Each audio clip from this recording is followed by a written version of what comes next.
UGC regulation 2026 इसने पूरा भारत में आतंक मचा कर रखा हुआ है। लेकिन इसके इंटरप्रिटेशन को लेकर के लोगों में इतनी ज्यादा भ्रांतियां हैं। कोई कहता है कि केवल जातिगत आधारित ही इसमें नियम दिए हुए हैं। कोई कहता है कि इसकी वजह से SC/ST एक्ट जो है वो हायर इंस्टीट्यूशन में भी लागू हो जाएगा। कोई कहता है कि जो कंप्लेनेंट है, जो शिकायत करता है, अगर उसकी शिकायत झूठी पाई गई तो उसके खिलाफ कोई एडवर्स एक्शन, कोई उसके खिलाफ कार्रवाई नहीं हो सकती। कोई यह भी कहता है कि ये जो कमेटी है, यानी जो EOC कमेटी है, इक्वल अपॉर्चुनिटी जो कमेटी है, उस कमेटी में केवल अनुसूचित जाति से संबंधित लोग ही उसके सदस्य रह पाएंगे। इसके अलावा यह भी भ्रांतियां है कि रिजर्वेशन को लेकर के ये सरकार द्वारा की गई पराकाष्ठा है। जहां पर रिजर्वेशन कम किया जाना चाहिए, वहां पर रिजर्वेशन को और भी अधिक बढ़ाया गया है। तो दोस्तों, आज के इस वीडियो में हम इन सभी चीजों का खुलासा करने वाले हैं और बताने वाले हैं कि आखिरकार यूजीसी रेगुलेशन 2026 का असली इंटरप्रिटेशन क्या है। तो चलिए शुरू करते हैं। तो दोस्तों, पहले तो ये कोई नया एक्ट नहीं है, ये केवल रेगुलेशन है और इसका नाम है University Grants Commission Promotion of Equity in Higher Education Institutions Regulation 2026। तो ये जो रेगुलेशन है, ये भारत में सभी जितनी भी उच्च शिक्षा संस्थानें हैं सभी पर समान रूप से लागू होंगे। अब जहां तक ये बात है कि ये केवल जातिगत आधारित है, जातिगत भेदभाव से संबंधित है, तो एक बार इस रेगुलेशन का जो ऑब्जेक्टिव्स है उसको पढ़िए। इसमें साफ साफ लिखा है कि धर्म, नस्ल, जाति, लिंग, जन्मस्थान या दिव्यांगता के आधार पर विशेष रूप से अनुसूचित जाति एवं अनुसूचित जनजाति, उसके बाद कॉमा है, सामाजिक एवं शैक्षणिक रूप से पिछड़े वर्गों, फिर कॉमा है, आर्थिक रूप से कमजोर वर्गों, फिर कॉमा है, दिव्यांगजनों अथवा इनमें से किसी के भी सदस्यों के विरुद्ध भेदभाव का उन्मूलन करना तथा उच्च शिक्षा संस्थानों के हितधारकों के मध्य पूर्ण समता एवं समावेश को संवर्धन देना है। यानी SC/ST और OBC को दिए गए प्रावधानों के साथ साथ सामाजिक एवं शैक्षणिक रूप से सभी पिछड़े वर्गों, इसमें केवल SC/ST नहीं है, ये सभी पिछड़े वर्गों जिसमें सामान्य वर्ग भी आते हैं। इसके अलावा आर्थिक रूप से कमजोर वर्गों, आर्थिक रूप से कमजोर कोई भी वर्ग हो सकता है, इसमें कोई ऐसा नहीं है कि खाली SC/ST या OBC ही आर्थिक रूप से कमजोर हो सकते हैं, सामान्य वर्ग भी, सवर्ण भी आर्थिक रूप से कमजोर हो सकते हैं, तो उनको भी इसमें शामिल किया गया है। इसके अलावा दिव्यांगजन, जो डिसेबल्ड पर्सन है, उनको भी किसी भी वर्ग के चाहे हो, उनको इसमें शामिल किया गया है।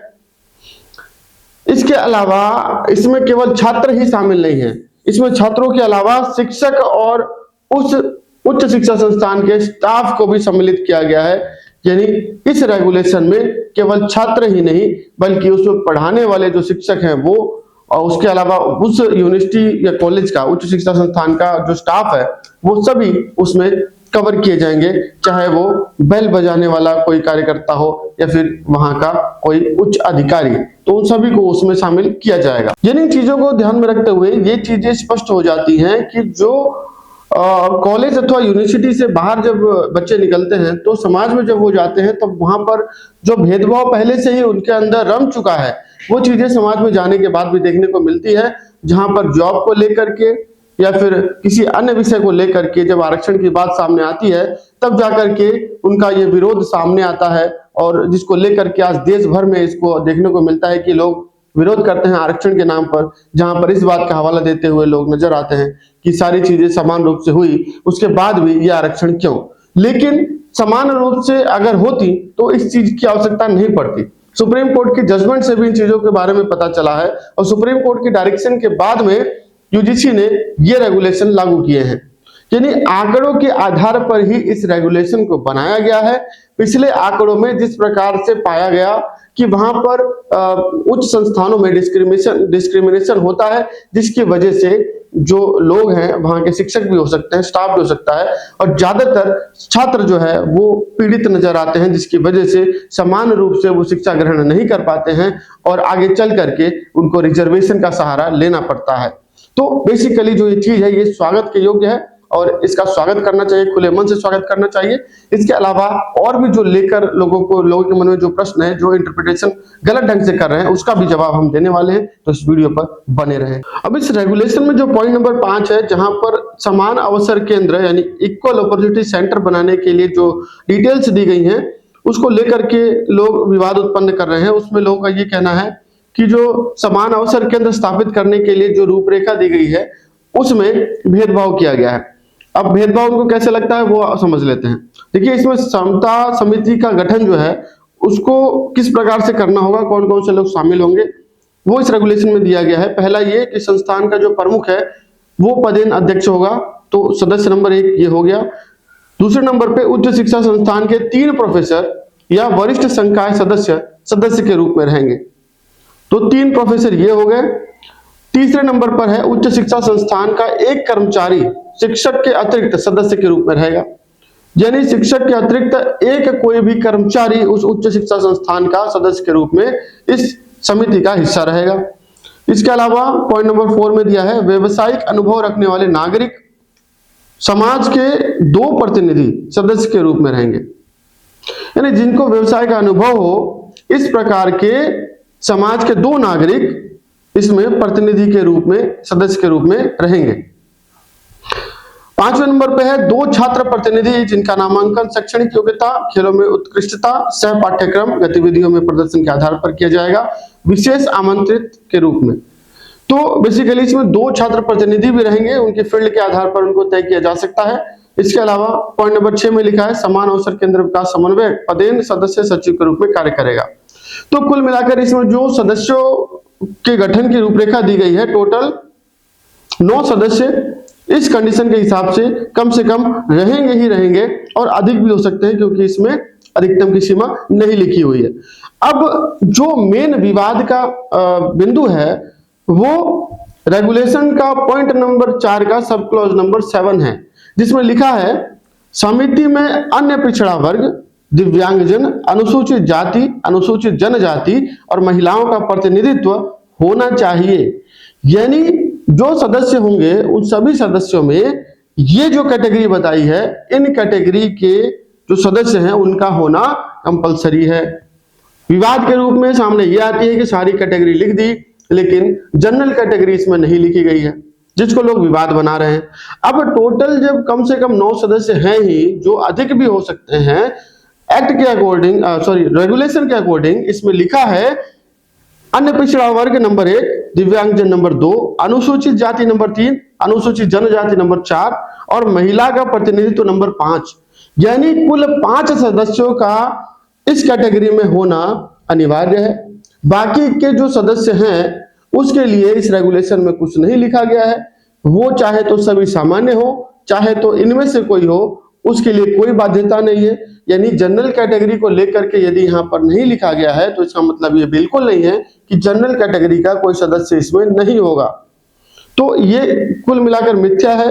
5 सदस्यों की यहाँ पर मस्ट होना इसलिए आवश्यक है क्योंकि उनके हितों से संबंधित है, और यहाँ पर किसी प्रकार का जांच प्रक्रिया में भेदभाव ना हो उसके लिए इनका होना कंपलसरी किया गया है, जो कि सही भी है।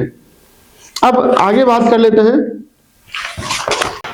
इसके अलावा इस रेगुलेशन में जो शिकायत करने की प्रक्रिया है वो हेल्पलाइन के माध्यम से, पोर्टल के माध्यम से, टोल फ्री नंबर्स के माध्यम से 24/7 की सहायता रहेगी। वो सारी चीजें इसमें रेगुलेशन में दी गई हैं, जो कि ठीक है हमारे हिसाब से। उसके अलावा जो विवाद का मुख्य बिंदु अगला जो बनता है वो पॉइंट नंबर 8 है रेगुलेशन का, जिसमें भेदभाव की घटना के मामले की प्रक्रिया उससे संबंधित दी गई है, यानी जो प्रोसीजर है, जो शिकायत करने की प्रक्रिया है उससे संबंधित उसमें बिंदु दिए गए हैं, उसको लेकर के विवाद है। तो पहले समझ लेते हैं कि प्रक्रिया कहती क्या है। तो प्रक्रिया कहती है कि यदि कोई पीड़ित व्यक्ति है तो चाहे पहचान अपनी प्रत्यक्ष रूप से प्रकट करके या फिर गोपनीय रूप से, ईमेल के माध्यम से या फिर फोन करके या पोर्टल पर शिकायत दर्ज कर सकता है। अब इसमें दूसरा स्टेप ये है कि यदि कोई गंभीर मामला है जो कि प्रथम दृष्टिया काफी गंभीर नजर आता है, तो एज पर लॉ जो प्रोसेस है वही होगा।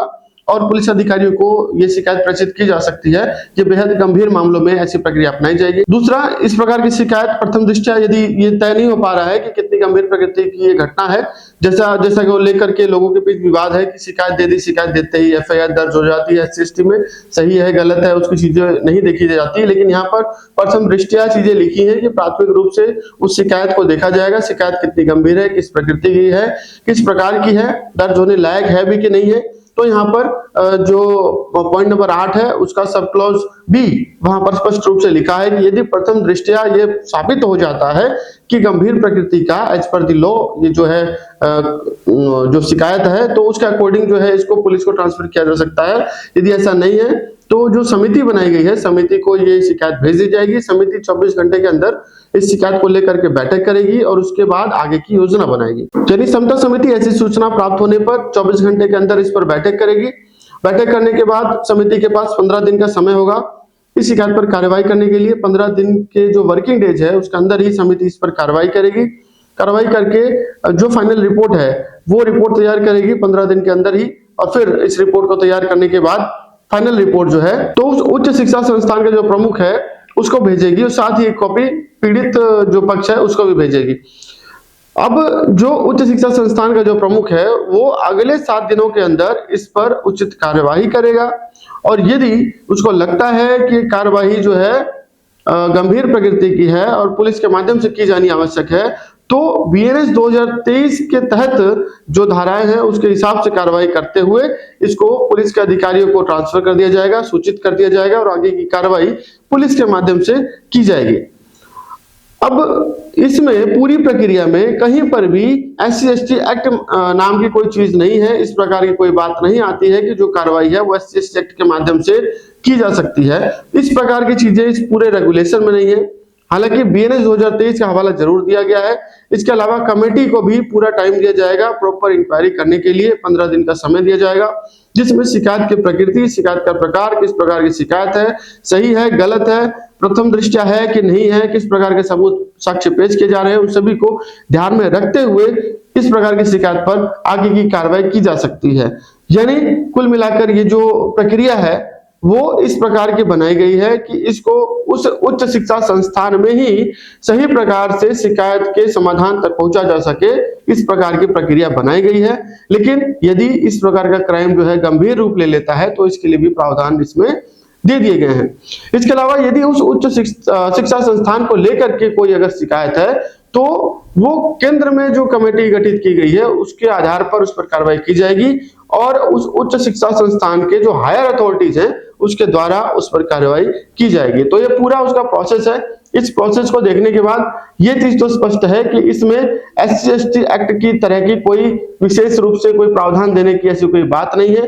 केवल शिक्षण संस्थानों में समान रूप से बिना शोषण के, बिना किसी दबाव के, बिना किसी इस प्रकार के भेदभाव के कोई भी छात्र अपनी पढ़ाई पूरी कर सके, कोई भी शिक्षक बच्चों को पढ़ा सके, वहां का स्टाफ बिना भेदभाव के अपना काम सही प्रकार से कर सके, उसको केवल ध्यान में रखते हुए इस रेगुलेशन को बनाया गया है। अब बात कर लेते हैं अगले विवाद की, अगले भ्रामक तथ्य की।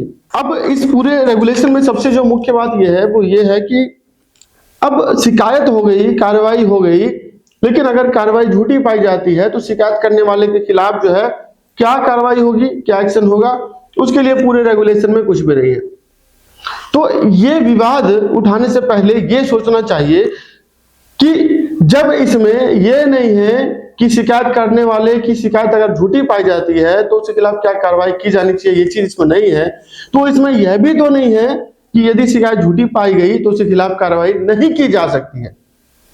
जी हाँ, BNS भारतीय न्याय संहिता 2023 में झूठी शिकायत करने वाले के खिलाफ भी प्रावधान दिए गए हैं और उसके लिए भी सजा और पूरी कार्रवाई का प्रोसेस है। तो उसके लिए कोई अलग से कानून बनाने की क्या जरूरत है, रेगुलेशन में लिखने की क्या जरूरत है? यदि ऐसी शिकायत झूठी पाई जाती है तो BNS की धाराएं हैं, उसके हिसाब से उसके खिलाफ कार्रवाई की जा सकती है, शिकायत की जा सकती है, उस पर एक्शन भी लिया जा सकता है।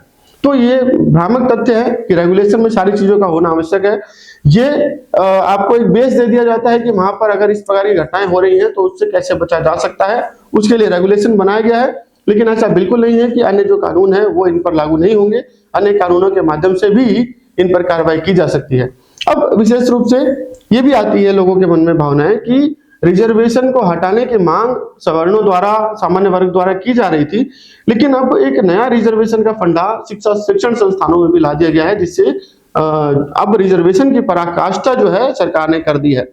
तो यहाँ पर ये चीज समझने वाली है कि आरक्षण को खत्म तभी किया जा सकता है ना कि जब एक लेवल पर आकर के सभी को समान रूप से उस लेवल तक लाया जा सके।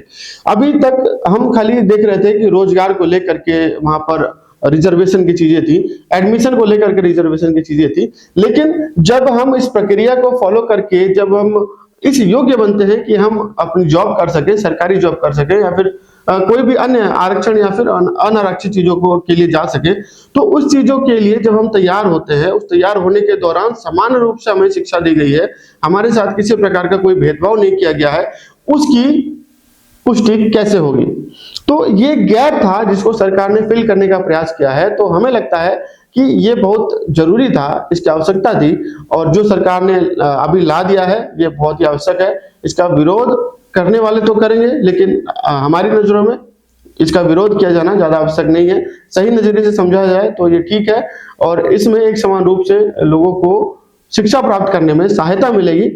और जिस लेवल पर लोग जाकर के आरक्षण की बातें करते हैं, यदि वो पहले से ही उनको ये बेस समझ में आ जाएगा कि आरक्षण के नाम पर भेदभाव नहीं करना चाहिए, तो आगे चल करके हमें लगता है कि जब ये चीजें एजुकेशन लेवल पर सभी को समान रूप से मिलने लग जाएगी, तो फिर उसके बाद का जो आरक्षण है उसकी जरूरत नहीं पड़ेगी, क्योंकि उसके बाद जो है योग्यता के आधार पर ही लोगों का जो चयन किया जाना आवश्यक हो जाएगा। और उस बिहाफ पे यदि आरक्षण नौकरियों को लेकर के हटा दिया जाता है इन फ्यूचर आगे चल करके, तो उसमें कोई दिक्कत नहीं आएगी, क्योंकि सभी लोग एक ही प्रक्रिया से निकले हैं, एक ही प्रक्रिया की, एक ही प्रकार की, एक ही वातावरण में बिना किसी भेदभाव के शिक्षा उनको मिली है, तो वो परिपक्व उस स्तर पर माने जाएंगे, उनकी योग्यता भी उसी स्तर पर तैयार हुई है ऐसा माना जा सकता है, और इस आधार पर उनको आगे सामान्य रूप से नौकरी प्राप्त करने के लिए, फाइट करने के लिए आरक्षण की आवश्यकता नहीं पड़ेगी।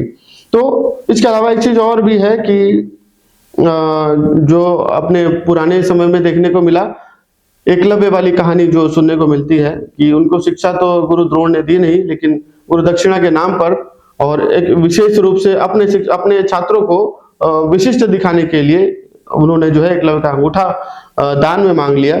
तो एक तरीके से ये जो है आजकल इस कहानी को दबाने का प्रयास किया जाता है, लोग जो है इसको पीछे छोड़ने की बात करते हैं, इस कहानी को जहां पर एग्जाम्पल के तौर पर दिया जाता था उसको वहां पर चुप रहने का प्रयास करते हैं, इस कहानी को दबाने का प्रयास करते हैं। लेकिन कुल मिलाकर देखा जाए तो ये जो भेदभाव है शिक्षा को लेकर के पुराने समय में भी था और अभी भी इसको सुधार की आवश्यकता पड़ रही है, यानी कहीं ना कहीं समाज जागरूक नहीं है, समाज को जागरूक होने की आवश्यकता है। इस प्रकार के कानून तभी लाने पड़ते हैं जब समाज जागरूक नहीं होता है और समाज लगातार भेदभाव करता है। तो पहले हमें अपने अंदर का भेदभाव इस चीज को लेकर के खत्म करना आवश्यक है, तभी आरक्षण को समाप्त करने की बात हम करें तो सही लगता है, बेहतर लगता है। तो उम्मीद करता हूं आज के इस वीडियो के माध्यम से इस रेगुलेशन को लेकर के आपके बहुत सारे जो भ्रम है वह दूर हुए होंगे। ऐसे ही कानून से संबंधित तमाम जानकारी हम इस चैनल पर देते रहते हैं। मिलते हैं अगली वीडियो में, तब तक के लिए जय हिंद, जय भारत, वंदे मातरम।